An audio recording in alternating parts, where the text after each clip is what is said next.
Before we begin the story, let us know where you're watching from by leaving a comment below. If you enjoy this video, don't forget to like and subscribe. Have a wonderful day.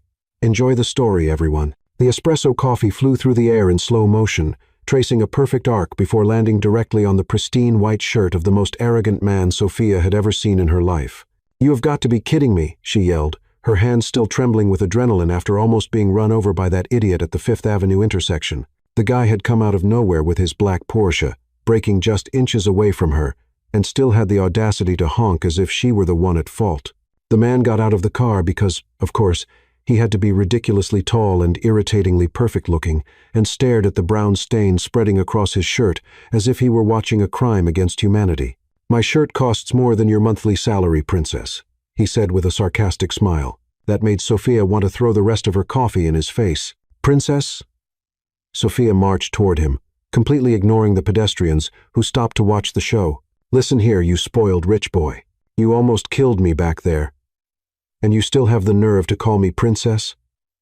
I saved you from yourself. Who crosses the street looking at their phone?" He gestured dramatically. Darwin was right about natural selection. The crowd around them started murmuring and taking photos. Sophia could hear someone whispering, "Look at this fight." But she was seeing too much red to care.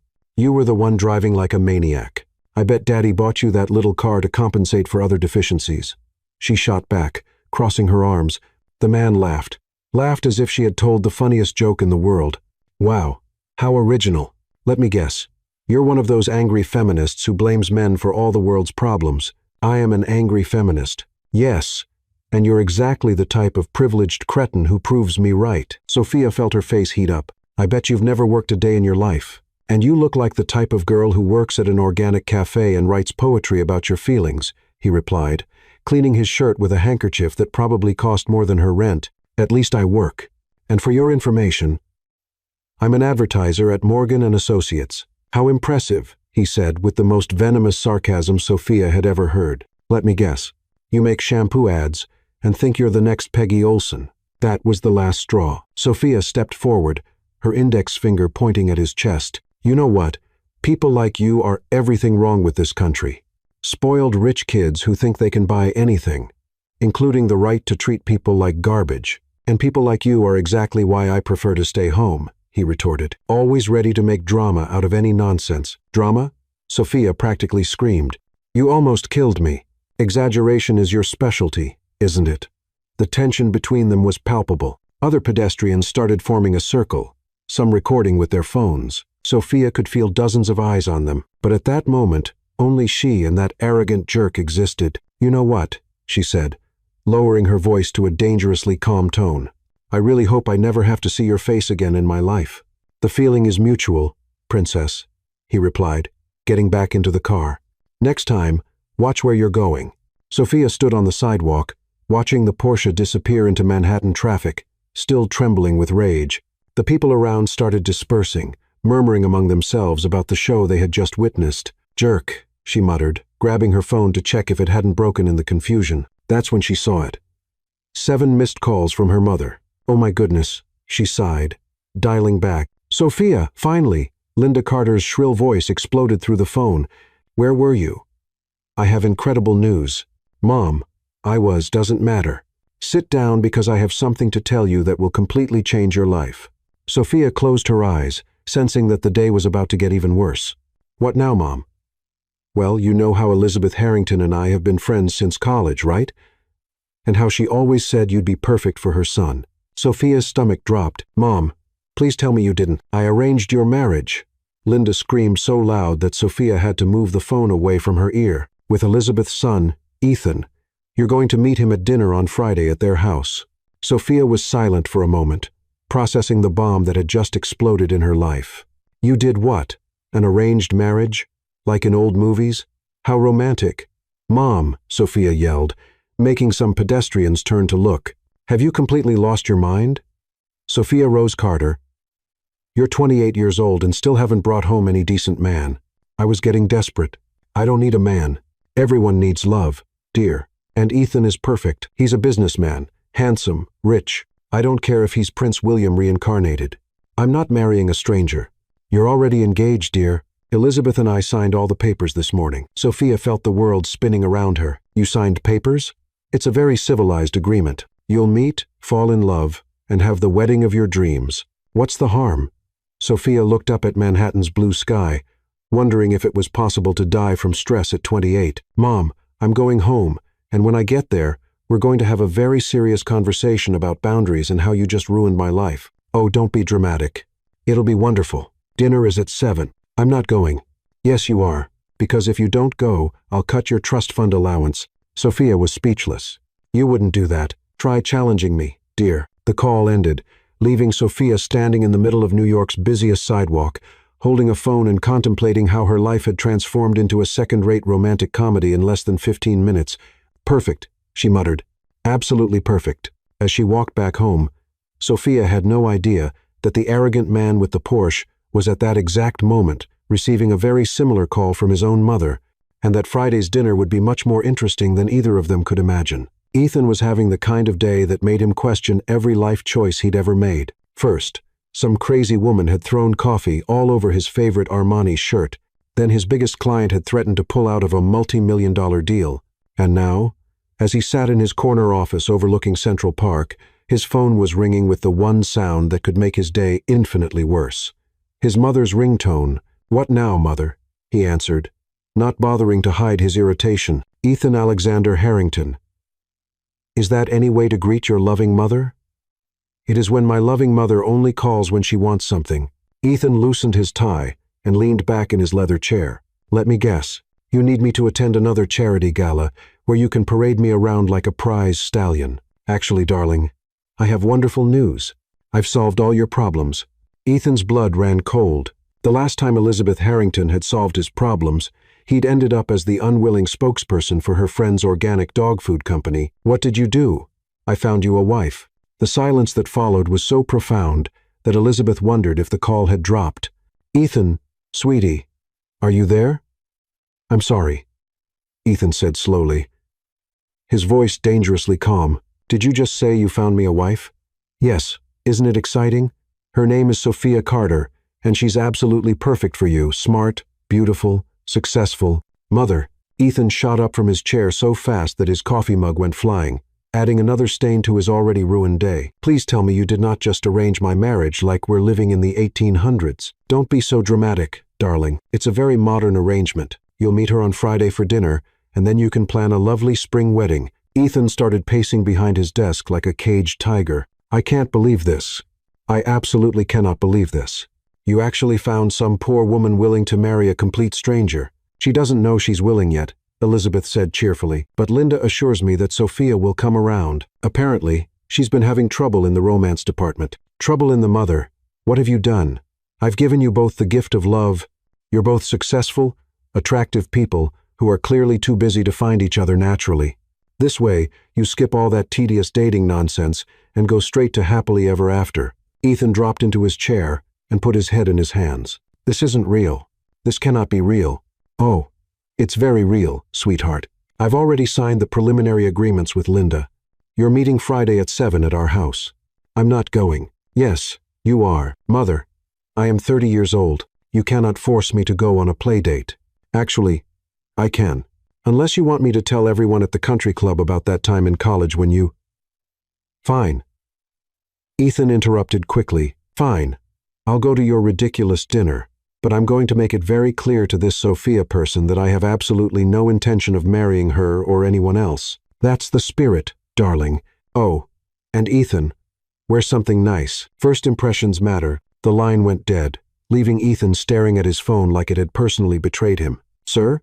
His assistant, Marcus, appeared in the doorway. "Is everything all right?" I heard shouting. Ethan looked up at the young man who had been brave enough to work for him for 2 whole years. "Marcus, do you believe in arranged marriages?" Marcus's eyes widened. Sir, never mind." Ethan waved his hand dismissively. "Just clear my schedule for Friday evening. Apparently, I have a dinner that will either end in matrimony or murder. Should I call security, sir?"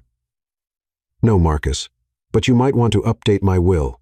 As Marcus retreated, probably to update his resume, Ethan turned to stare out his window at the city below. Somewhere out there was a woman named Sophia Carter, who was about to have her life turned upside down just as much as his. He almost felt sorry for her. Almost. 3 days later, Friday evening, the Harrington mansion in the Upper East Side looked like something out of a magazine spread, which wasn't surprising since it had actually been featured in Architectural Digest twice. Ethan stood in front of his bedroom mirror, adjusting his tie for the 5th time and wondering if it was too late to fake his own death. "You look handsome, darling." Elizabeth burst into his room without knocking, as was her habit. "Sophia is going to be so impressed. Mother, for the last time, I am not marrying this woman. I'm going to politely explain that this whole arrangement is insane. We'll have an awkward dinner, and then we'll never see each other again." "We'll see about that," Elizabeth said with a knowing smile that made Ethan's stomach churn. The doorbell rang, and Ethan felt his palms start to sweat. This was ridiculous. He was Ethan Harrington. He'd closed billion-dollar deals without breaking a sweat. He could handle one dinner with one woman. "They're here." Elizabeth clapped her hands together. "Come on. Let's go meet your future wife." Ethan followed his mother downstairs, mentally preparing his thanks but no thanks speech. He could hear voices in the foyer. His mother's friend Linda chattering excitedly about wedding venues, and another voice, a voice that sounded strangely familiar, a voice that sounded angry. Very angry. "I still can't believe you did this, Mom," the mystery woman was saying. "This is completely insane. I don't care how nice his family is. I'm not marrying some spoiled rich boy who probably thinks women exist solely for his entertainment." Ethan froze at the top of the stairs. "Now, Sophia, don't prejudge," Linda was saying. "Ethan might be wonderful.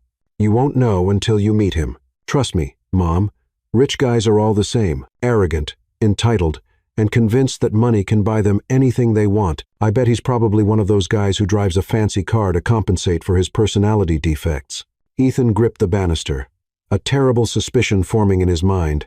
"Speaking of which," Sophia continued, "I had the worst encounter with exactly that type of guy just 3 days ago. Some jerk in a Porsche almost ran me over, and then had the nerve to act like it was my fault. Can you believe that?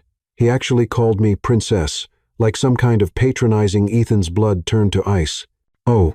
Elizabeth suddenly appeared at the bottom of the stairs, beaming up at him. "Ethan, darling, come meet Sophia." Ethan descended the stairs slowly, each step feeling like walking toward his own execution. As he reached the bottom and turned toward the living room, he found himself face to face with the coffee-throwing, car-hating feminist fury from Fifth Avenue. Sophia stood frozen in the doorway, her mouth hanging open in horror. For a moment, nobody spoke. Linda looked confused. Elizabeth looked delighted, and Ethan and Sophia looked like they were both seriously considering jumping out the nearest window. "Well," Elizabeth said brightly, oblivious to the tension thick enough to cut with a knife, "isn't this perfect? You two look like you've seen each other before." Sophia found her voice first. "You," she said, pointing an accusatory finger at Ethan. "You are Ethan Harrington." "Unfortunately," Ethan replied dryly, "and you're Sophia Carter, the woman my mother wants me to marry."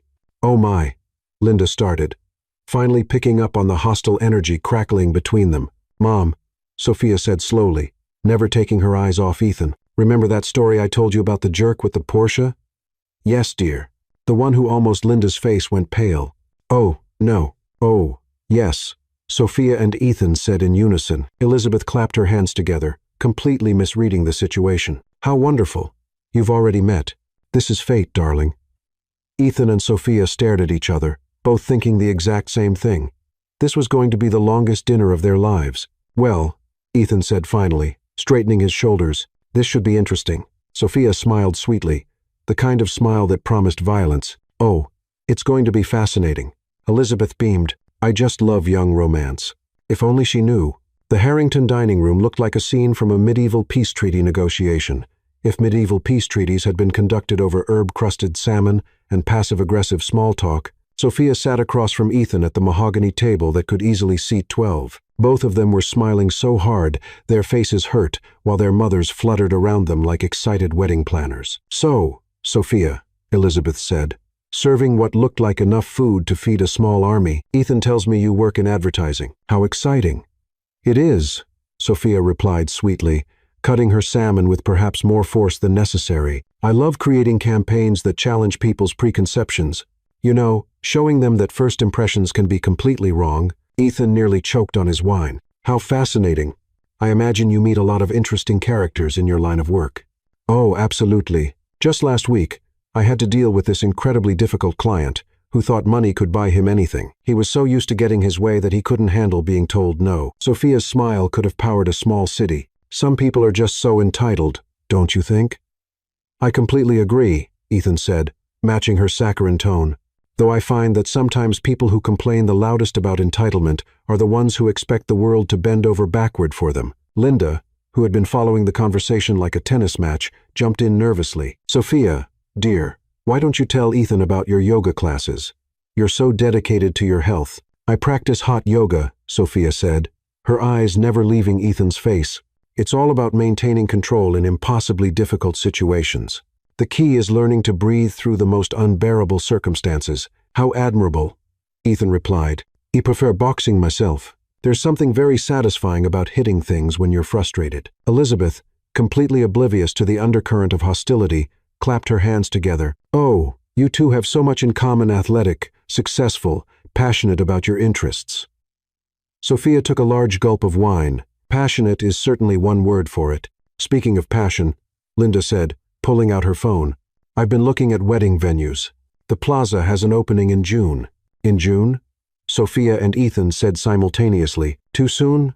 Elizabeth asked, genuinely confused. I suppose we could push it to July, but summer weddings are so lovely. Sophia felt her eyes starting to twitch. Mom, don't you think we should get to know each other first?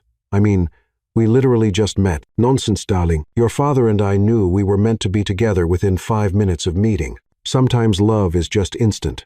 Ethan coughed delicately. Well, something was certainly instant. Sophia shot him a look that could have melted steel. Yes, some feelings are just immediate. The important thing, Elizabeth continued, completely missing the subtext, is that you're both here, you're both single, and you're both ready to start the next chapter of your lives. Actually, Sophia said carefully, I'm not really looking to start any new chapters right now. I'm very happy with my current book. But darling, Linda protested, you can't stay single forever. What about children? What about growing old together? What about letting people make their own choices? Sophia interrupted, her composure finally cracking slightly. Ethan leaned forward. I have to agree with Sophia on this one. Marriage is a pretty big decision to make for other people. For a moment, Sophia looked genuinely surprised that he was taking her side. Oh, pish-posh. Elizabeth waved her hand dismissively. You young people overthink everything. In my day, parents knew what was best for their children. In your day, Ethan said dryly, people also thought smoking was healthy, and that women shouldn't vote. Sophia blinked. Had the arrogant jerk from the Porsche just made a feminist point? Well, Linda said, her voice getting slightly shrill, I just think it's wonderful that you two are getting along so well. Look how you're already finishing each other's sentences. Sophia and Ethan looked at each other, both realizing they had been unconsciously united against their mothers. We're not. Sophia started. This isn't, Ethan began. See. Elizabeth beamed. Perfect synchronization. The next hour passed in a blur of increasingly ridiculous wedding planning discussions. The mothers debated everything from flower arrangements to honeymoon destinations, while Sophia and Ethan sat in stunned silence, occasionally exchanging looks of mutual horror. I'm thinking a spring theme, Linda was saying. Lots of pastels. Maybe some baby's breath. Oh, but a winter wedding would be so elegant, Elizabeth countered. All whites and silvers. Very sophisticated. What about a destination wedding? Linda suggested. Somewhere romantic, like Paris or Italy. Sophia watched this tennis match of wedding planning with growing panic. Mom, seriously, we need to slow down. Or we could do something traditional right here in the city, Elizabeth interrupted. St. Patrick's Cathedral is gorgeous. I'm not Catholic, Sophia said quickly. Neither am I, Ethan added. Details. Elizabeth waved her hand. We'll figure it out. As the conversation spiraled further into wedding madness, Sophia found herself studying Ethan's face. When he wasn't being an arrogant jerk, he was actually, well, he was still annoyingly handsome. But there was something else. The way he defended her right to choose. The way he looked just as trapped as she felt. Maybe he wasn't completely terrible, just mostly terrible. So, Linda said suddenly, have you two thought about how many children you want? Sophia choked on her wine. Ethan went completely pale. Children? Sophia squeaked. Well, of course, the whole point of marriage is to create a family. I'm thinking 3 or 4 would be perfect. Ethan, You come from a big family, don't you? I'm an only child, Ethan said faintly. Perfect. Then you'll want to make sure Sophia has lots of babies to make up for it. Sophia stood up so abruptly, her chair nearly tipped over. I need some air. She practically ran to the terrace, leaving Ethan alone with both mothers, who were now discussing baby names. A few minutes later, Ethan appeared beside her on the terrace, looking like he'd just survived a natural disaster. They're debating whether our firstborn should be named after your grandfather or mine, he said, leaning against the railing. Sophia laughed, but it came out slightly hysterical. This is insane. This is completely, utterly insane. Completely, Ethan agreed. Though I have to say, your mother's idea about the honeymoon in Tuscany wasn't terrible. Sophia looked at him sharply. Don't even joke about that. I'm not joking. I'm just saying if we're going to be stuck in this nightmare, at least the destinations they're picking are nice. We're not stuck in anything, Sophia said firmly. We're going to go back in there. Politely but firmly explain that this arrangement isn't going to work, and then we're going to leave. Ethan nodded. Agreed. We'll present a united front. Exactly. We'll be mature, rational adults who can handle this situation with dignity. Absolutely. They stood in comfortable silence for a moment, both gathering their courage. Sophia, Ethan said, for what it's worth, I'm sorry about the whole Portia thing. I was having a bad day, but that's no excuse for being a jerk.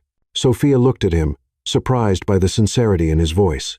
And I'm sorry for throwing coffee on you. That was an overreaction. We're even then. We're even.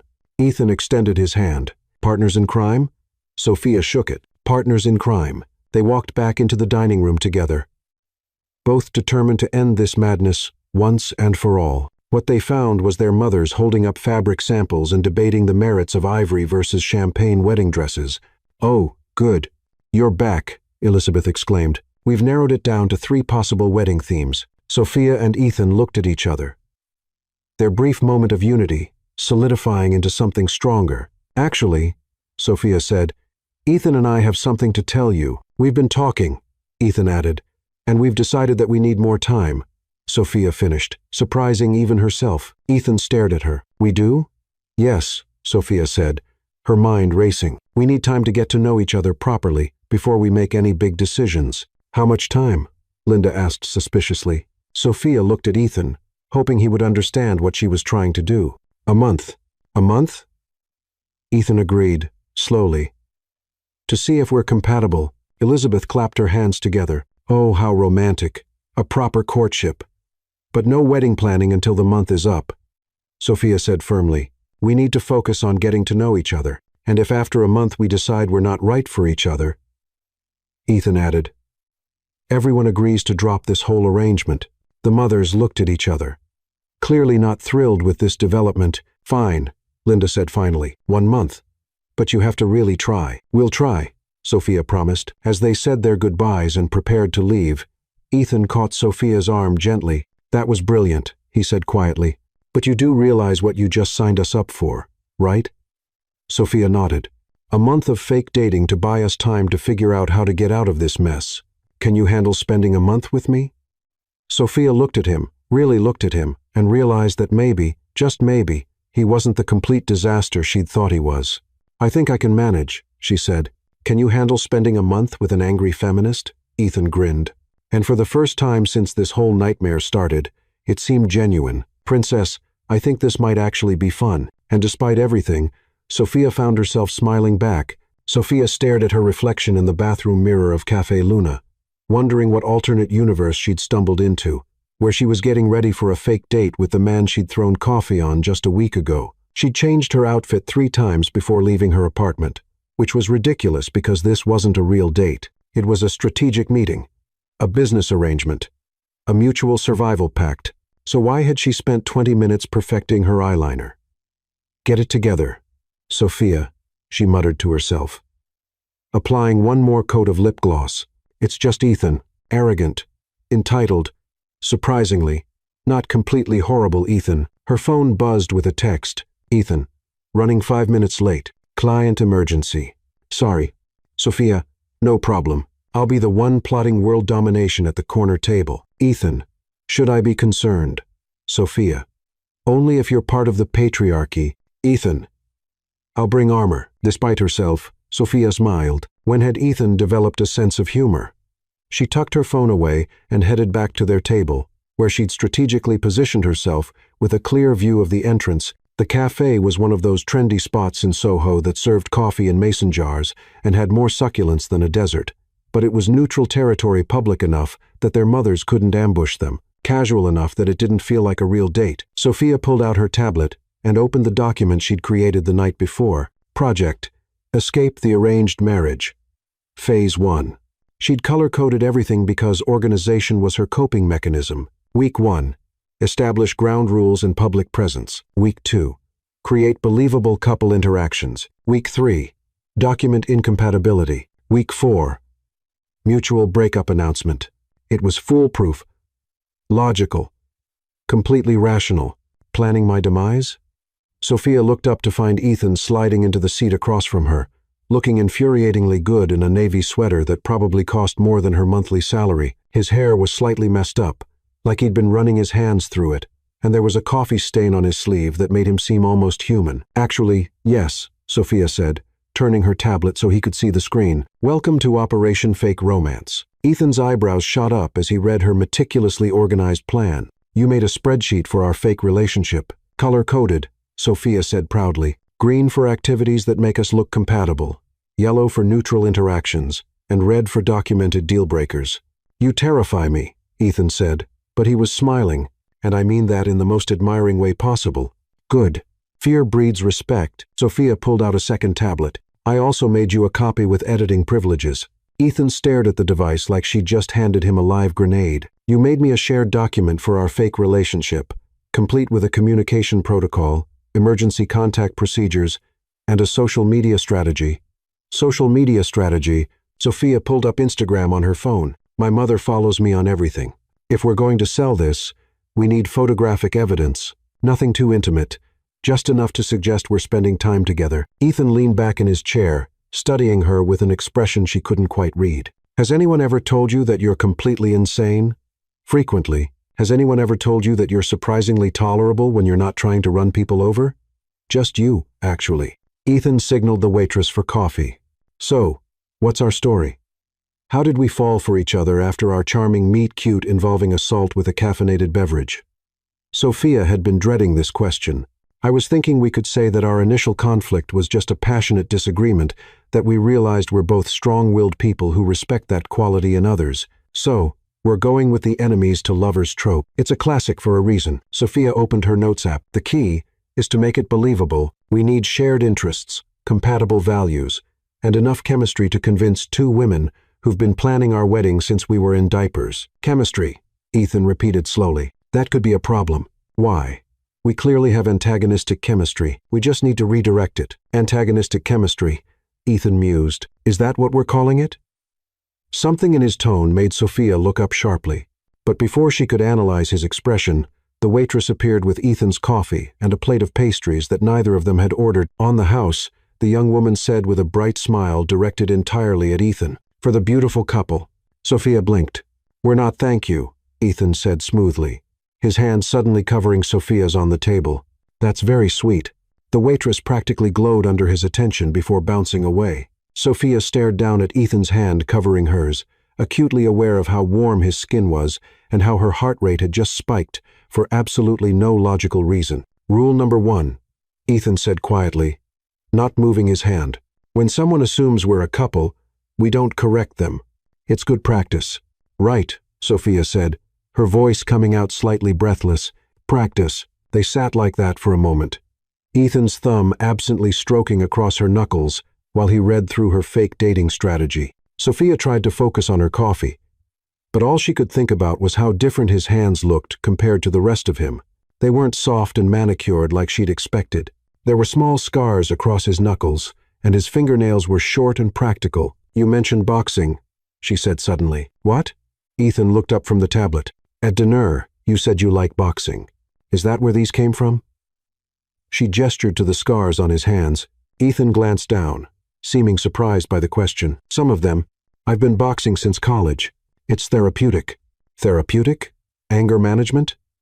He smiled with a self-deprecating smile. Turns out hitting things is better than hitting people. You have anger management issues? I have control issues, Ethan corrected. The anger is just a symptom. When things don't go according to plan, I tend to react poorly. Sophia studied his face, noting the slight tension around his eyes. Is that what happened with the Porsche thing?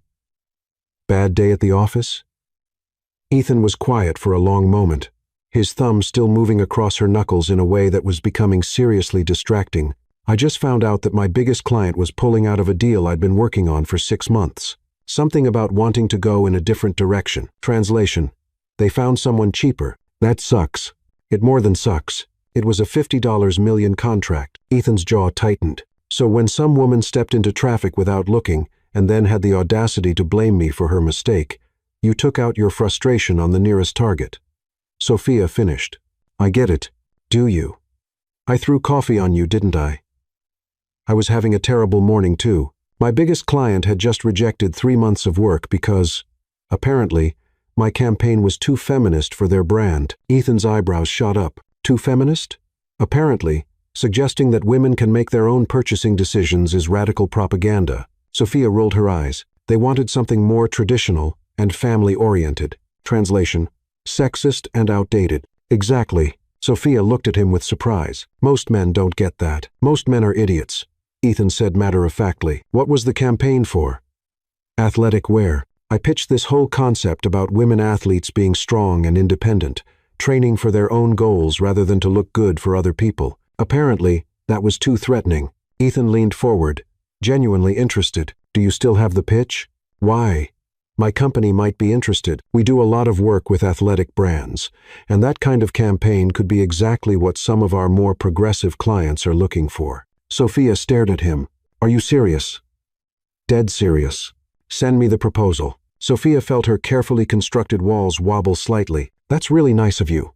It's not nice. It's smart business. Though I have to ask, if you're such a fierce feminist, how did you end up agreeing to an arranged marriage? Sophia groaned and dropped her head into her free hand. Temporary insanity, mother-induced trauma, I honestly don't know. 1 minute I was living my independent single life, and the next minute I was being told I was engaged to a stranger. Same here. Though in my case, it was more like being told I was engaged to the woman who attacked me with coffee. I didn't attack you. I defended myself against vehicular assault with a caffeinated beverage. It was effective. Ethan laughed, a real laugh that transformed his entire face. It really was. I'm still finding coffee stains on things. Good. Maybe it'll remind you to drive more carefully. Actually, Ethan said, his expression growing serious, I've been thinking about that day a lot. And you were right. I was driving aggressively because I was angry, and that was dangerous. I could have really hurt you. Sophia felt something shift in her chest. Are you apologizing? I'm not very good at it. You're doing fine. They sat in comfortable silence for a moment, both processing this unexpected turn toward actual honesty. So, Sophia said finally, do you think we can actually pull this off, convincing our mothers that we're falling for each other? Ethan's eyes met hers, and something flickered there that made her breath catch. I think we might be more convincing than we intended. Before Sophia could ask what he meant by that, her phone rang with her mother's distinctive ringtone. Speaking of the devil, Sophia muttered, accepting the call. Hi, Mom. Sophia. Darling. How's your date going? Sophia looked at Ethan, who was clearly listening to every word. It's going well. Oh, I'm so excited. What are you doing? Where did he take you? Is he being romantic? We're just having coffee and talking. Talking is good. Communication is the foundation of any strong relationship. What are you talking about? Sophia looked helplessly at Ethan, who grinned and leaned closer to the phone. We're discussing Sophia's brilliant marketing ideas, he said loudly enough for Linda to hear. She's incredibly talented. Sophia's eyes widened as her mother practically shrieked with delight. Oh, he thinks you're talented. That's wonderful. Ethan, dear, is that you? It is, Mrs. Carter. Sophia was just showing me some of her work. She's very impressive. She is, isn't she? My Sophia has always been so smart and creative. Are you enjoying yourselves? Ethan's eyes never left Sophia's face as he answered. Very much. Sophia is surprising in a good way. I hope definitely in a good way. Sophia felt her cheeks heating up. This was supposed to be fake. Why did Ethan sound so sincere? Well, I don't want to interrupt your lovely date, Linda continued, but I wanted to let you know that Elizabeth and I are planning a little get-together for next weekend. Just a casual barbecue so you two can spend time together in a relaxed setting. Sophia and Ethan looked at each other in panic. Mom, that's really not necessary. Nonsense. It'll be fun. Very low-key. Just family and a few close friends. How many close friends? Ethan asked suspiciously. Oh, just 20 or 30 people. Nothing big. Sophia put her head in her hands. Mom, it's all settled. Saturday at 2. Don't worry about bringing anything except yourselves and your love for each other. The line went dead, leaving Sophia and Ethan staring at each other in horror. 30 people, Sophia said faintly. A barbecue, Ethan added, with family and friends? They sat in stunned silence for a moment. We're going to have to hold hands, Sophia said finally. Probably more than that, Ethan agreed. Public displays of affection will definitely be expected. I don't do public displays of affection. Neither do I. This is a disaster. Complete disaster. Another pause. We need to practice, Sophia said suddenly. Practice couple behavior. If we're going to convince 30 people that we're falling in love, we need to look comfortable with each other. Ethan considered this. You want to practice being a couple? It's method acting. We're playing characters who are attracted to each other, right? And we need to be convincing, very convincing. Ethan leaned back in his chair, studying her with that unreadable expression again. Okay, but if we're going to do this, we're going to do it right. No half measures. What do you mean? Ethan stood up and held out his hand. Come on. If we're going to practice being a couple, we might as well start now. Sophia looked at his outstretched hand. Where are we going? On a real fake date. The kind of date that two people who are falling for each other would actually go on. But we already had coffee. Coffee was a business meeting. This, Ethan wiggled his fingers, is a date. Sophia hesitated for only a moment before taking his hand and letting him pull her to her feet. His fingers laced through hers with surprising naturalness, and she tried to ignore the way her pulse jumped at the contact. Where are we going? She asked as he led her toward the door. It's a surprise. I don't like surprises. I know, Ethan said, holding the door open for her. But the Sophia I'm falling for is learning to be more spontaneous, and the Ethan I'm falling for is learning to be less controlling. Exactly. As they walked down the busy Soho street hand in hand, Sophia caught their reflection in a shop window. They looked good together, natural, like a real couple who genuinely enjoyed each other's company, which was ridiculous because this was all fake, completely fake, even if Ethan's hand in hers felt perfectly real. Sophia, yeah? For what it's worth, I think this might actually work. Sophia looked up at him, noting the way the afternoon sun caught the gold flecks in his brown eyes. The fake dating thing? Among other things, Ethan said softly. And something in his voice made Sophia's heart skip a beat. She was in so much trouble. Sophia stood in front of her walk-in closet at 7 a.m. On Saturday morning, surrounded by what looked like the aftermath of a fashion tornado. She tried on 14 different outfits, rejected them all, and was now seriously considering showing up to the barbecue in her pajamas just to spite her mother. Her phone buzzed with another text from Ethan. Ethan. Emergency strategy session at 10. I've been awake since 5 thinking about this barbecue. Sophia. Only since 5? Amateur. I haven't slept. Come over. I need a male perspective on my outfit crisis. Ethan. Did you just invite me to help you pick out clothes? Sophia. Don't make it weird. It's intel gathering. I need to know what outfit says. I'm falling for your son, but I'm still an independent woman. Ethan. That's surprisingly specific. What's your address? 30 minutes later, Sophia opened her apartment door to find Ethan standing in her hallway holding 2 large coffee cups and a bag from her favorite bakery. Peace offering, he said, handing her a cup. I figured if we're going to survive today, we need all the caffeine we can get. You remembered my coffee order, Sophia said, surprised by the gesture. Oat milk latte with an extra shot and a dash of cinnamon. I pay attention. Ethan stepped into her apartment and stopped short. Wow. This place is a disaster. I was going to say completely different from what I expected. Ethan turned in a slow circle, taking in the exposed brick walls covered with her photography, the vintage furniture mixed with modern art, and the organized chaos that somehow managed to look both professional and cozy. It's very you. Thanks, I think. Sophia led him toward her bedroom, then stopped abruptly. Okay, this is weird. I'm about to show my fake boyfriend my closet. How is this my life? Hey, Ethan said gently. For what it's worth, This whole situation is bizarre for both of us. But we're in it together, right? Partners in crime. Sophia looked at him, noting the way he'd dressed for their strategy session. Jeans that looked like they'd been tailored specifically for him, a gray t-shirt that showed off arms that were definitely the product of his boxing hobby, and sneakers that probably cost more than her rent. He looked casual and effortless and annoyingly perfect. Partners in crime, she agreed. Okay, prepare yourself for the fashion show from the underworld. Sophia's bedroom was as eclectic as the rest of her apartment, but Ethan found himself focusing on the details that revealed more about her personality.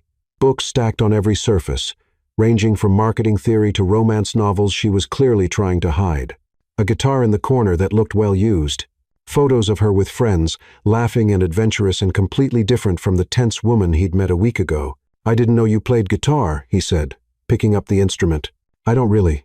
I mean, I can play 3 songs badly. Sophia emerged from her closet, holding 2 hangers. My dad taught me before he died. I keep thinking I'll take lessons, but you're too busy conquering the advertising world. Something like that. Sophia held up the outfits. Okay, option 1, sundress and cardigan, says sweet girlfriend, who your mother will love. Option 2, jeans and a nice top, says cool girl who doesn't try too hard. Ethan studied both options seriously, then shook his head. Neither. Neither? They're both costumes. You're trying to be someone you think people want to see instead of just being yourself. Sophia blinked. I'm sorry. Are you giving me fashion advice? Because that's not what we agreed to. I'm giving you Sophia advice. Ethan set down the guitar and moved closer. The woman I've been getting to know this week is confident, intelligent, passionate about her work, and not afraid to speak her mind. That's the woman I'm supposedly falling for. That's who you should be today.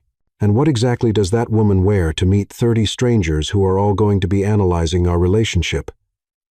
Ethan reached past her into the closet and pulled out a black wrap dress that Sophia had forgotten she owned. This, with those boots you wore on our fake date and that leather jacket I saw you eyeing in the coffee shop window. Sophia stared at the outfit, then at Ethan. How did you? I pay attention, he said again.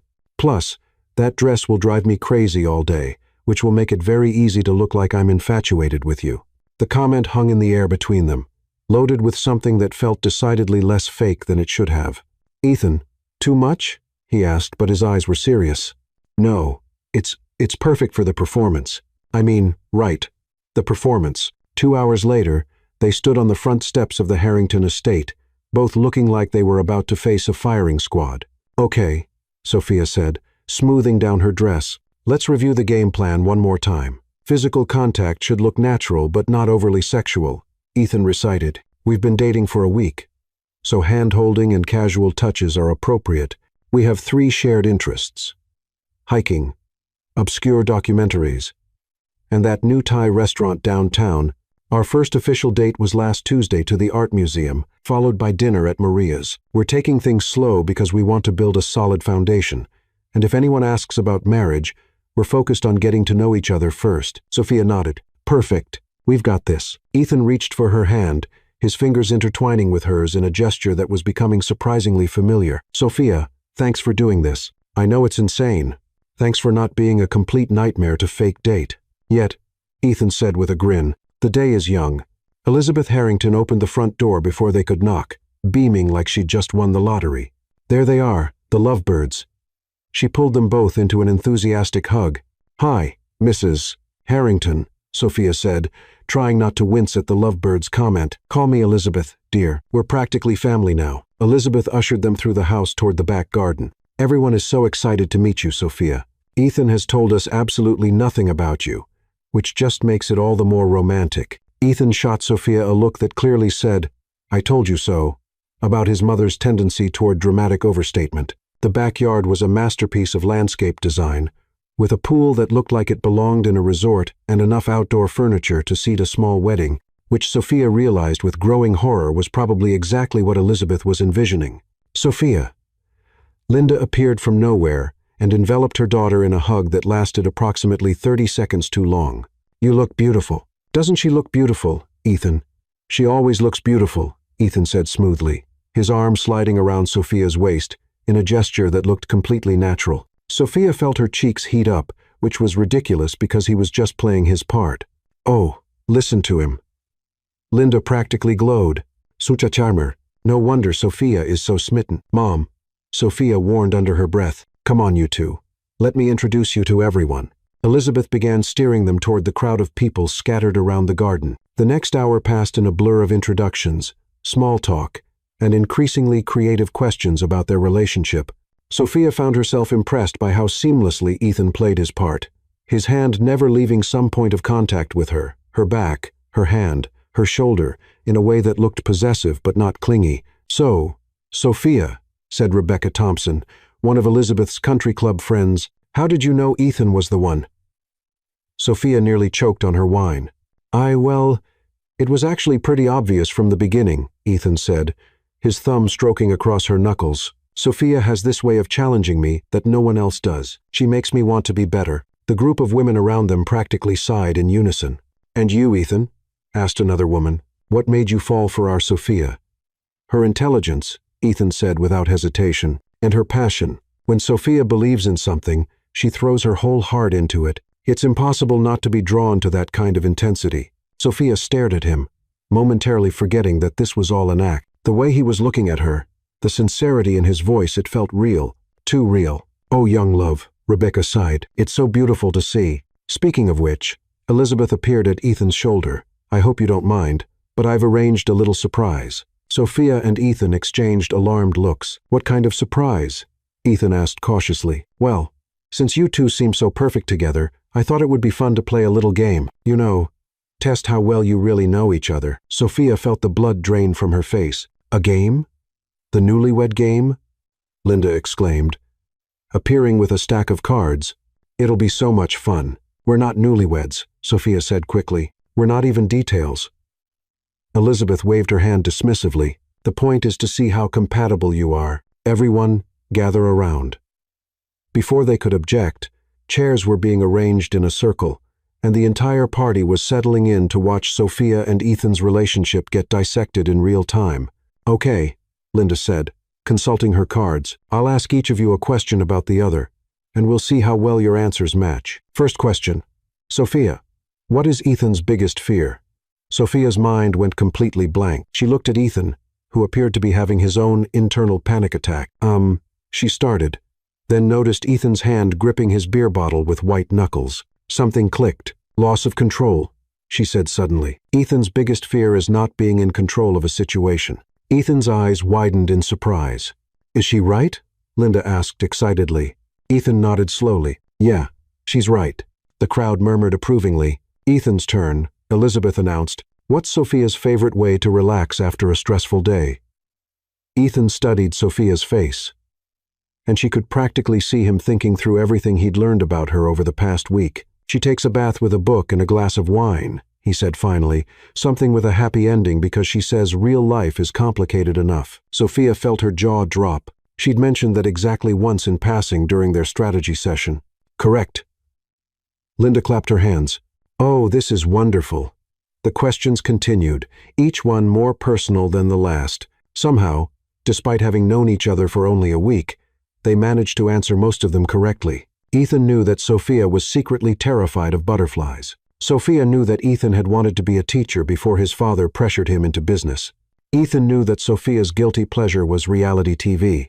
Sophia knew that Ethan spoke 3 languages, but was embarrassed about his accent in Italian. Final question. Elizabeth announced dramatically. This one's for both of you. What's your favorite thing about each other? Sophia and Ethan looked at each other across the circle, both of them silent for a long moment. I'll go first, Ethan said quietly, his eyes never leaving Sophia's face.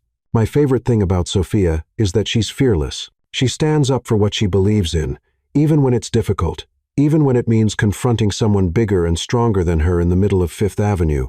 The group laughed, but Sophia barely heard them. She was too focused on the way Ethan was looking at her, like she was something precious. Sophia, Linda prompted. My favorite thing about Ethan, Sophia said slowly, is that he actually listens, really listens, not just to respond, but to understand, and he remembers everything, even the little things that most people would forget. The silence that followed was broken by Rebecca's emotional sigh. Oh my goodness, she said, you two are perfect for each other. The crowd erupted in agreement, but Sophia was barely aware of the noise around them. She was too caught up in the realization that everything she just said was true. When had that happened? "All right, everyone," Elizabeth called out, "time for dessert." I had the chef prepare something special. As the crowd dispersed toward the dessert table, Sophia and Ethan found themselves alone for the first time all day. "We survived," Ethan said, but his voice sounded strange. "Yeah," Sophia agreed. "We were pretty convincing, very convincing." They stood there for a moment, the weight of what had just happened settling between them. "Sophia," Ethan started, then stopped. "About what I said, it was perfect," Sophia interrupted quickly. "Very believable. Our mothers are completely sold." "Right. Believable." Sophia's phone buzzed with a text, breaking the tension. "Unknown number. Saw the pics from the barbecue on Instagram. You and Mystery Man look cozy. Coffee soon to discuss." Laura Sophia showed Ethan the text. "My best friend." She saw Elizabeth's Instagram posts, the ones where we look like we're actually in love. Those would be the ones. Ethan was quiet for a moment. "Sophia, can I ask you something?" "Sure. Are we still pretending?" The question hung in the air between them, loaded with possibility and danger and everything. Sophia had been trying not to think about. She started, then stopped. "I don't know. Because if we're not pretending anymore, that changes things." "I know. And if we are still pretending, then we need to be more careful because what happened back there felt real."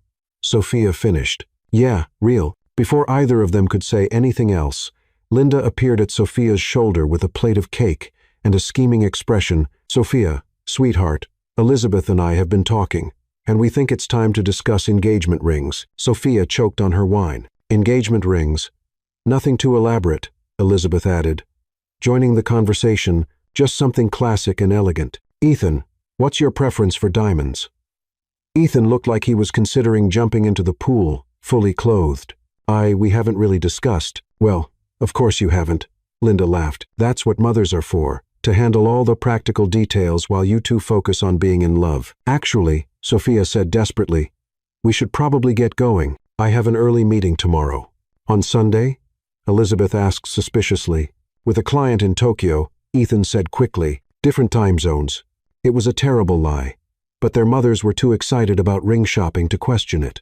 20 minutes later, Sophia and Ethan sat in his Porsche in her apartment building's parking garage, both of them staring straight ahead in silence. "Well," Ethan said finally, "that was terrifying. I was going to say eye-opening." Sophia turned to look at him. "What do you mean?"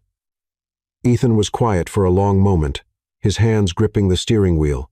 "I mean that somewhere between the fake dating plan and the barbecue performance, I stopped pretending." Sophia's heart stopped. "Ethan, I know this is complicated. I know we started this whole thing as a way to get our mothers off our backs. But, Sophia, what I said back there about you being fearless, about listening to you, that wasn't part of the act. We agreed this was fake," Sophia said weakly. "I know what we agreed, but I also know that I've spent more time thinking about you this week than I have about anything else in months. And I know that when Rebecca asked what made me fall for you, I didn't have to think about my answer." Sophia stared at him, her carefully constructed walls crumbling. "This is a terrible idea. Probably. Our mothers set us up. This whole situation is completely insane. Completely. And we barely know each other. We know enough." Sophia looked at Ethan, really looked at him, at the way his hair fell across his forehead when he was nervous, at the small scar above his left eyebrow that she'd never noticed before, at the way he was looking at her, like she was the answer to a question he'd been afraid to ask. "Ethan," she said softly. "What are you saying?" "I'm saying that maybe we should stop pretending and see what happens when we don't have an escape plan. And if it doesn't work out, then at least we'll know we tried." Sophia felt something shift in her chest, like a lock clicking open. "This is crazy." The best things usually are. Before she could change her mind, Sophia leaned across the center console and kissed him. It was supposed to be a quick kiss, a test to see if the chemistry they'd been pretending to have was real. But the moment their lips met, Sophia knew they were in trouble. Ethan's hand came up to cup her face, his thumb stroking across her cheek, and suddenly she couldn't remember why she'd thought this was a bad idea. When they finally broke apart, both of them were breathing hard. "So," Ethan said, his forehead resting against hers, "are we still fake dating?" Sophia smiled, feeling lighter than she had in years. "I have no idea what we're doing." "Good," Ethan said, kissing her again. "I like not having a plan." "Don't get used to it," Sophia murmured against his lips. "I'm still going to make spreadsheets. I wouldn't expect anything less." As Ethan walked her to her apartment door, Sophia realized that somewhere between throwing coffee at a stranger and falling for her fake boyfriend, her life had become exactly the kind of romantic comedy she'd always rolled her eyes at. And for the first time in her very organized, very planned life, she was perfectly okay with not knowing how it would end. Sophia woke up on Sunday morning with her lips still tingling from Ethan's kiss and a text message that made her stomach drop to her feet. "Mom, Elizabeth and I went ring shopping this morning. Can't wait to show you what we found. Emergency brunch at 11 to discuss wedding venues. Oh no, oh no, oh no, oh no." Sophia sat bolt upright in bed, her hair resembling a small tornado. This was not part of the plan. There was no plan anymore, which was exactly the problem. Her phone rang immediately. "Tell me, you got the same text I did." Ethan's voice came through, sounding like he'd been awake for hours. "Ring shopping," Sophia said faintly. "They went ring shopping without us. At 9 a.m. on a Sunday while we were having our relationship breakthrough." Sophia flopped back onto her pillows dramatically. "Ethan, what have we done? Yesterday we decided to stop pretending, and now our mothers think they're planning an actual wedding. I know. I've been lying here since 6 a.m. trying to figure out how to handle this, and I have several ideas. None of them are good." Sophia groaned. "What are our options?" "We could tell them the truth, that this whole thing started as a fake relationship, but then turned real. Except we've been dating for exactly 12 hours. So maybe it's too early to be discussing marriage." "Option 2, Ethan continued. "We could run away to a non-extradition country and start new lives as llama farmers. I like llamas." "Option 3, we could just roll with it and see what happens." "Roll with it, Ethan. They bought rings, plural. They're probably planning our children's names right now. Would that be so terrible?" The question hung in the air, and Sophia felt her heart do something acrobatic in her chest. "Ethan, I'm not saying we should get married tomorrow," he said quickly. "I'm just saying that maybe this whole crazy situation has been pushing us towards something we wouldn't have found on our own." Sophia stared at her ceiling, where she'd stuck glow-in-the-dark stars during a particularly whimsical moment 3 years ago. "You want to go to the brunch? I want to see what happens if we stop trying to control everything. That's very un-Ethan of you. You're a bad influence." Despite everything, Sophia smiled. "Fine, but I'm wearing armor. I'll pick you up at 10:30. "And Sophia?" "Yeah? Whatever happens today, we're in this together. No more fake anything. No more fake anything." Sophia agreed and realized she meant it completely. 2 hours later, Sophia stood in front of her mirror wearing a navy blue dress that struck the perfect balance between "I'm happy to be here" and "please don't make me try on engagement rings." Her phone had been buzzing non-stop with increasingly excited messages from both mothers, including photos of ring boxes that made her hyperventilate a little. "Mom, look at this gorgeous solitaire. Elizabeth thinks the emerald cut would suit your hand better, but I think round is more classic. Ethan, my mother just sent me 12 photos of the same ring from different angles. I think she's lost her mind." Sophia, "Only 12? I'm up to 27, including close-ups of the perfect clarity and excellent fire." Ethan, "Should I be concerned that I know what those terms mean now?" Sophia, "We've been dating for 1 day, and you're already learning about diamonds. This is moving fast even for our mothers." Ethan, "Speaking of moving fast, I should probably tell you something before we get to brunch." Sophia's fingers froze over her phone keyboard. That sounded ominous. Sophia, "What?" Ethan, "I may have accidentally told my mother that I was falling in love with you." Sophia dropped her phone. "Ethan? Sophia, you still there?" She picked up the phone with shaking hands. "Sophia, you what?" "Ethan, she called me at 7 a.m. asking about ring sizes and preferences, and I panicked. She asked if I was serious about you, and I said I'd never been more serious about anything in my life." Sophia, "And then, Ethan, and then she may have started crying tears of joy and called your mother to share the wonderful news." Sophia sat down heavily on her bed. "That's why they went ring shopping." Ethan, "I'm really sorry. I know we said we'd figure this out together, but she caught me off guard. And it just came out." Sophia stared at the text, processing the implications. Ethan had told his mother he was falling in love with her, which meant either he was panicking and said the first thing that came to mind, or Sophia, "Were you lying?"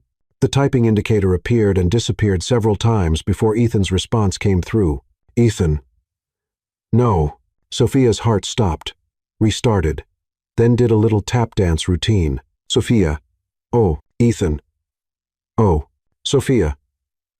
I mean, good, because I may have accidentally told my best friend Laura that I was falling for my fake boyfriend Ethan. When? Sophia. 3 days ago, before I admitted it to myself. Ethan. So we're both disasters. Sophia, the worst kind of disasters. Ethan, perfect for each other. Sophia found herself smiling at her phone like a teenager. Sophia, come pick me up. Let's go see what kind of rings our mothers picked out for our accidental engagement. Ethan. Our accidental engagement? Sophia. You got a better term for this situation? Ethan. How about our inevitable engagement? Sophia felt something warm and fluttery settle in her chest. Inevitable, she murmured to herself, testing out the word. It felt right. Sophia. I like that better. The brunch was at the plaza, because of course it was. Elizabeth and Linda had commandeered a private dining room and invited what appeared to be half of New York's social elite to witness what they were calling the most romantic love story of the decade. Sophia and Ethan stood outside the restaurant, holding hands and trying to psych themselves up for what was about to be either the best or worst day of their lives. Ready? Ethan asked, squeezing her fingers. Absolutely not. Let's do this. They walked into the dining room to find 30 people standing around tables covered with ring boxes, flower arrangements, and what appeared to be a 3-tiered wedding cake. Surprise! The entire room shouted in unison. Sophia and Ethan froze. What? Ethan said slowly. Is happening? Elizabeth rushed over to them, practically glowing with excitement. We're throwing you an engagement party. Isn't it wonderful? An engagement party, Sophia repeated faintly. For our engagement, Ethan added, the engagement that hasn't happened yet. Sophia clarified. Oh, silly. Linda appeared at Sophia's other side, beaming. Of course it's happened. Ethan told Elizabeth, he's in love with you. You've been inseparable all week, and we found the perfect ring. All that's left is the actual proposal. The room fell silent, and Sophia realized that 30 people were staring at them expectantly. The proposal? Ethan said. Right now? Sophia asked. Well, of course. Right now. Elizabeth clapped her hands. We have witnesses. We have the ring. We have the cake. It's perfect. Sophia looked at Ethan, who appeared to be experiencing some kind of out-of-body experience. Ethan, she said quietly. You okay? Ethan blinked, then looked around the room at all the expectant faces. His gaze landed on Sophia, and something in his expression shifted. Actually, he said, his voice getting stronger, I am more than okay. Before Sophia could ask what that meant, Ethan was dropping to one knee in front of her. The room erupted in gasps and excited murmurs. Sophia Rose Carter, Ethan said, looking up at her with an expression that was half terror and half determination. This is not how I planned to do this. Ethan, what are you doing? Sophia whispered. I'm improvising, he said with a shaky smile. A week ago, if someone had told me I'd be proposing to a woman I'd known for 7 days, I would have had them committed. But then, a week ago, I'd never met you. Sophia felt tears starting to gather in her eyes. You threw coffee on me, Ethan continued, and called me an entitled rich boy and made me question everything I thought I knew about myself. You're brilliant and passionate and completely fearless, and you make me want to be the kind of man who deserves you. Ethan, Sophia's voice came out as barely a whisper. I know this is insane. I know we're supposed to take things slow and get to know each other properly, but, Sophia, I already know everything I need to know. I know that you organize your spice rack alphabetically and that you cry during commercials about rescue dogs. I know that you sing in the shower and that you have 17 different coffee mugs.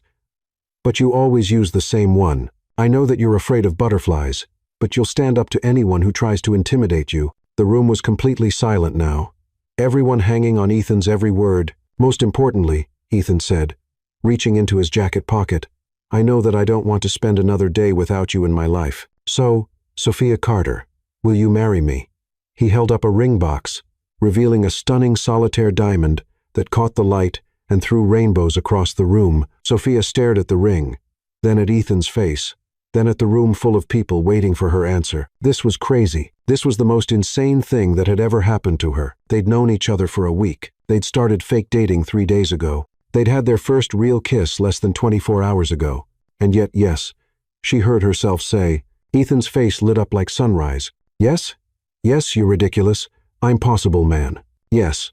I'll marry you." The room exploded into cheers and applause as Ethan slipped the ring onto Sophia's finger. It fit perfectly, because of course it did. Their mothers had thought of everything. Ethan stood and kissed her, and this time, Sophia didn't care that 30 people were watching. This time she kissed him back like her life depended on it. "I love you," Ethan murmured against her lips. "I love you too," Sophia whispered back and realized she'd never meant anything more in her life.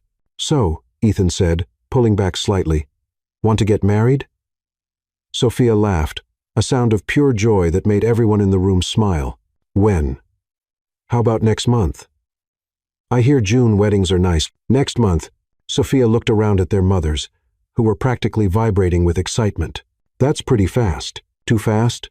Sophia considered this. A month ago, she'd been a single woman with no prospects and a mother who despaired of ever having grandchildren. Now she was engaged to a man she'd fallen in love with while fake dating him to get out of an arranged marriage. "You know what?" she said. "I think it's perfect. June it is." "Then, June," Sophia agreed, then started laughing again. "This is insane." "Completely insane," Ethan agreed. "Do you mind?" Sophia looked at her fiancé, and realized that everything she'd thought she wanted had been completely wrong. She thought she wanted control, stability, a carefully planned life. What she actually wanted was standing right in front of her, looking at her like she was the most amazing thing he'd ever seen. "I don't mind at all," she said. The rest of the party passed in a blur of congratulations, champagne toasts, and increasingly detailed wedding planning discussions. Sophia found herself swept along in a current of enthusiasm that was both terrifying and exhilarating. "So," Laura said, appearing at Sophia's elbow with a knowing smirk, "this is the mysterious boyfriend you've been hiding from me, Laura." Sophia hugged her best friend. "When did you get here?" "Your mother called me this morning and told me to get down here immediately because you were getting engaged." I thought she'd finally lost her mind, but Laura gestured to the ring on Sophia's finger. "Apparently not. It's complicated," Sophia said. "Honey, love is always complicated. The question is, are you happy?" Sophia looked across the room to where Ethan was being interrogated by her uncle about his business prospects and his intentions regarding her future. He caught her eye and winked, and her heart did that fluttery thing again. "Yeah," she said, "I'm happy." "Good, because if he hurts you, I have a very specific set of skills and a shovel." Noted. As the afternoon wore on, Sophia found herself in increasingly surreal conversations about wedding venues, flower arrangements, and guest lists. At some point, she realized that she and Ethan had been so caught up in their whirlwind romance that they'd never actually discussed any practical details about their future. "Ethan," she said, pulling him aside during a lull in the festivities, "we should probably talk about the fact that we just got engaged and we don't know anything about each other's life plans." Ethan considered this. "Good point. Do you want kids?" "Yes." "Do you?" "Definitely." "How many?" "2 or 3. "Same." "Where do you want to live?" "The city, but maybe with a weekend place upstate." "You?" "I was thinking the exact same thing." Sophia stared at him. "This is weird, right? How compatible we are." "Maybe," Ethan said, pulling her closer, "or maybe our mothers are just really good at this whole matchmaking thing." "Don't let them hear you say that. They'll take it as validation." "Too late," Linda said, appearing beside them with a glass of champagne and a victorious expression. "I absolutely heard that, and I am absolutely taking it as validation." "Mom, no, don't you mum me, young lady. I matched you with the perfect man, and you're both going to live happily ever after, and I'm going to be the most smug mother of the bride in the history of weddings." Elizabeth appeared on Ethan's other side. "We're already planning the rehearsal dinner. I hope you like lobster, Sophia." "I love lobster," Sophia said automatically. "Perfect. See, it's like you were made for each other." Ethan and Sophia exchanged amused looks over their mothers' heads. "We should probably start planning our escape," Ethan murmured. "Where to?" "Somewhere private where we can actually talk about what just happened. Your place, my place." 20 minutes and a series of increasingly elaborate excuses later, Sophia and Ethan finally escaped the engagement party and found themselves in Ethan's Porsche, driving toward his apartment in comfortable silence. "So," Sophia said finally, "we're engaged." "We are? To each other. That's generally how engagement works." "Yes." Sophia twisted the ring on her finger, still not quite believing it was there. "Ethan, are we completely crazy?" "Probably." Ethan reached over and took her hand. "Does that bother you?" Sophia thought about it. "You know what? No, it doesn't. I've spent my whole life making careful, rational decisions, and where has that gotten me? Single at 28 with a mother who was ready to auction me off to the highest bidder, and I've spent my whole life trying to control every variable, plan for every contingency. But the best thing that's ever happened to me came from a complete accident. Getting coffee thrown on you? Meeting you. Sophia felt her heart melt a little. That was very smooth. I have my moments. They pulled into the garage of Ethan's building, which was exactly the kind of place Sophia had imagined he'd live. All glass and steel and expensive minimalism. Fair warning, Ethan said as they got into the elevator. My apartment is probably not what you're expecting. Why? You'll see. Ethan's apartment was, in fact, not what Sophia was expecting. Instead of the cold, modern space she'd anticipated, it was warm and lived in, with books everywhere, comfortable furniture, and artwork that looked like it had been chosen for love rather than investment value. This is beautiful, Sophia said, running her fingers along the spines of books on his coffee table. I know it's not very sophisticated, Ethan. Sophia turned to face him. This is perfect. This is you. Is that good or bad? Instead of answering, Sophia kissed him, not the desperate kiss from the night before or the performative kiss from the engagement party, but something softer and deeper and full of promise. Definitely good, she murmured against his lips.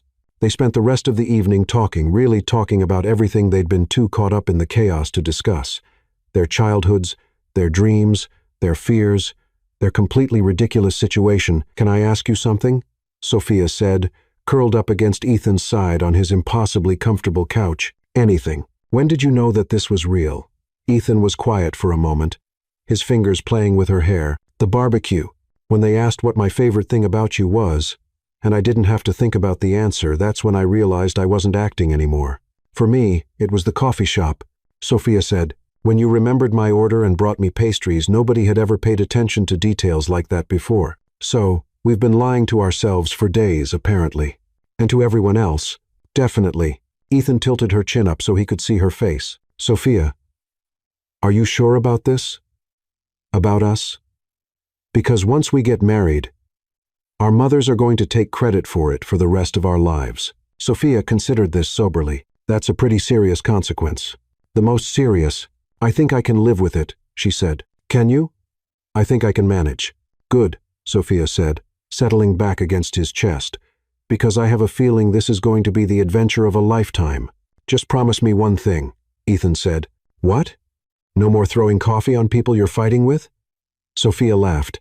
I promise, but only if you promise to never again try to intimidate women with your fancy car. Deal. Deal. 6 weeks later, Sophia stood in front of a full-length mirror in the bridal suite of the Plaza Hotel, wearing a dress that made her look like a princess from a fairy tale she'd never believed in. You look perfect, Laura said, adjusting Sophia's veil. Absolutely perfect. I look terrified. Sophia corrected. That too. But in a good way. Is there a good way to look terrified? When you're about to marry the love of your life? Absolutely. Sophia stared at her reflection. In 6 weeks, her entire life had changed.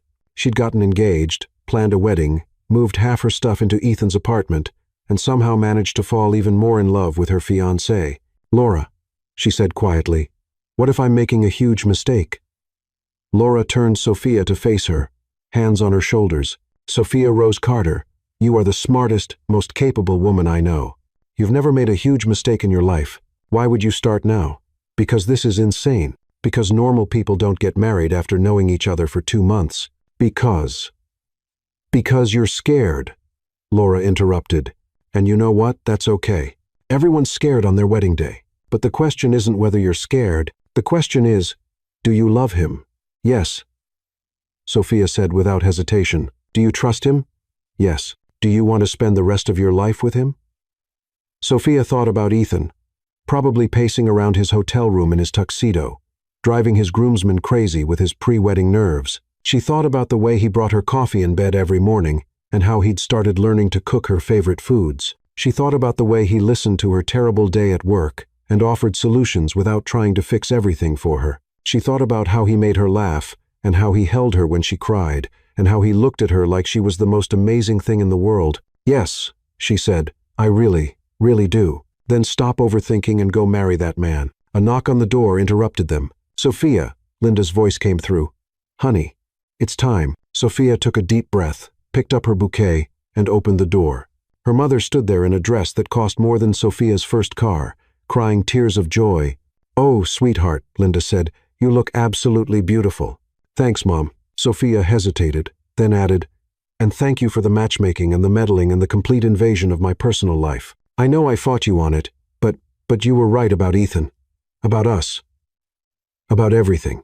Linda's tears intensified. "Don't make me cry more, dear. My makeup won't survive it." The walk down the aisle was a blur of faces and flowers and music that swelled around Sophia like something from a movie, but all she could see was Ethan standing at the altar in his tuxedo, looking at her like she was walking toward him through a dream. When she reached him, he leaned down and whispered, "You look incredible. You clean up pretty well yourself," she whispered back. The ceremony was perfect in every way that mattered, traditional enough to satisfy their mothers, personal enough to feel true to them. When the minister asked if anyone objected to the union, there was a moment of silence broken only by Elizabeth loudly saying, "Don't even think about it." The vows they'd written brought tears to half the congregation. Ethan promised to always listen to Sophia's ideas, even the ones that terrified him. Sophia promised to let Ethan take care of her sometimes, even though she was perfectly capable of taking care of herself. And when the minister pronounced them husband and wife, the kiss that followed felt like coming home. "So, Mrs. Harrington," Ethan said as they walked back down the aisle together, "how does it feel to be married?" "Ask me again in 50 years, Sophia said. But she was smiling. "I will." The reception was everything their mothers had dreamed of. Elegant, sophisticated, and filled with people who kept commenting on what a perfect couple they made. Sophia and Ethan spent the evening in a happy haze, dancing and laughing and accepting congratulations from people who had no idea their love story had started with assault by caffeinated beverage. "Do you think they'll ever figure out how we really met?" Sophia asked during their first dance. "I hope not," Ethan said. "I like our version better. Our version, the one where we're both smart enough to recognize a good thing when it hits us in the face." "Literally, in your case, best thing that ever happened to me, even though I ruined your shirt?" "Especially because you ruined my shirt." As the evening wound down and the last of the guests began to leave, Sophia found herself standing on the terrace of the Plaza Ballroom, looking out over Central Park and trying to process everything that had happened. "Regrets?" Ethan asked, joining her at the railing. "Only one," Sophia said. Ethan's face fell. "What?" "I regret waiting so long to throw coffee on you." Ethan laughed, the sound echoing across the terrace. "Well, Mrs. Harrington, I think we can safely say our story is just beginning." "Mr. Harrington," Sophia said, taking his hand and admiring the way her wedding ring caught the light, "I wouldn't have it any other way." And as they stood there together, looking out over the city where they'd met and fought and fallen in love, Sophia realized that sometimes the best plans were the ones you never made at all. Sometimes the best love stories started with the worst first impressions. And sometimes, just sometimes, mothers really did know best. Even if she'd never admit it out loud. "Come on," Ethan said, pulling her toward the door. "Let's go start our happily ever after." "Lead the way," Sophia said, and meant it completely. After all, she'd thrown her life plan out the window for this man. What was one more leap of faith? The end.